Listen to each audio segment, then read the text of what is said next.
విజయవాడలో ఈ నిర్మాణాన్ని నిలిపివేస్తూ ఎన్‌హెచ్‌ఏఐ అయితే గనక ఆదేశాలు జారీ చేసింది. దానికి సంబంధించిన కంప్లీట్ డీటెయిల్స్ తెలుసుకుందాము. వీడియో పూర్తిగా చూడండి. అలాగే తప్పకుండా లైక్ చేసి ఛానల్‌ని సబ్స్క్రైబ్ చేసుకోండి. ప్రభుత్వం నుంచి వచ్చే లేటెస్ట్ అప్డేట్స్ అన్నీ కూడా ఎప్పటికప్పుడు మన ఛానల్ ద్వారా మీకు ముందుగానే తెలియచేయడం జరుగుతుంది. ఇంకా వివరాల్లోకి వెళ్ళిపోదాము. విజయవాడ నగరం మీద నుంచి వెళ్ళే చెన్నై, కోల్కతా హైవే మీద నిత్యం విపరీతమైన ట్రాఫిక్ రద్దీ ఉంటూ ఉంటుంది. దీంతో వాహనదారులు, ప్రయాణికులు తీవ్రంగా ఇబ్బందులు పడాల్సి వస్తుంది. ఈ ట్రాఫిక్ కష్టాలను తీర్చడానికి గతంలో ఈ రూట్లో ఎలివేటెడ్ బ్రిడ్జ్ నిర్మాణాన్ని ప్రతిపాదించారు. మొత్తం 7 కిలోమీటర్ల ఎలివేటెడ్ వంతెన నిర్మాణానికి జాతీయ రహదారుల ప్రాధికారిక సంస్థ ఎన్‌హెచ్ఏఐ అప్పట్లో ఆమోదం తెలిపింది.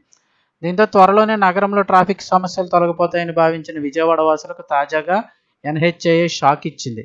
ఈ ఎలివేటెడ్ బ్రిడ్జ్ నిర్మాణాన్ని ఆపివేయాల్సిందిగా ఆదేశాలు జారీ చేసింది. ఈ బ్రిడ్జ్ చూస్తే చాలామందికి ఐడియా రావచ్చు. ఆ ఏరియాలో ఉన్న ప్రజలకైతే కనుక ఈ బ్రిడ్జ్ ఐడియా రావచ్చు. ప్రస్తుతం ఈ బ్రిడ్జ్ నిలిపివేయమని ఆదేశాలు జారీ చేశారు. ఎందుకేంటని చూస్తే కనుక గతంలో చెన్నై కోల్కతా హైవే మీద మహానాడు కూడల నుంచి నిడమానూరు వరకు కూడా ట్రాఫిక్ సమస్యలను పరిష్కరించడానికి ఎన్‌హెచ్ఏఐ గతంలో ఎలివేటెడ్ బ్రిడ్జ్ని మంజూరు చేసింది.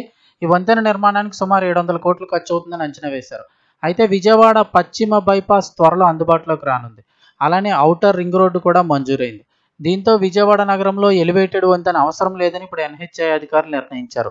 గతంలో ఇదే హైవే మీద కొంత భాగం మెట్రో రైల్ లైన్ వెళ్తూ ఉండడంతో మెట్రో, ఎన్‌హెచ్ఏఐ కలిసి దీనిపై డబుల్ డెక్కర్ వంతెన నిర్మించాలని భావించారు.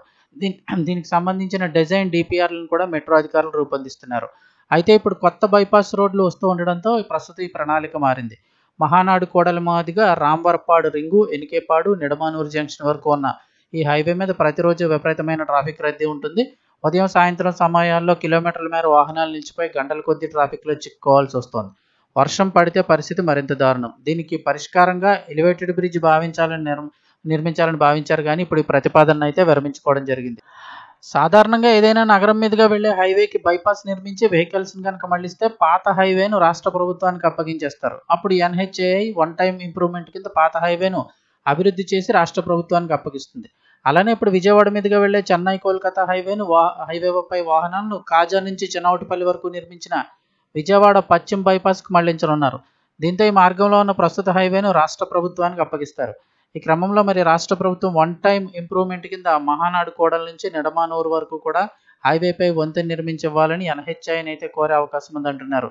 దీనిపై ఇప్పటి నుంచి ఒత్తిడి తెస్తేనే ఫలితం ఉంటుందని నిపుణులు సూచిస్తున్నారు. మరి ప్రభుత్వం దీనిపై ఎలా స్పందిస్తుందో చూడాల్సి ఉంది.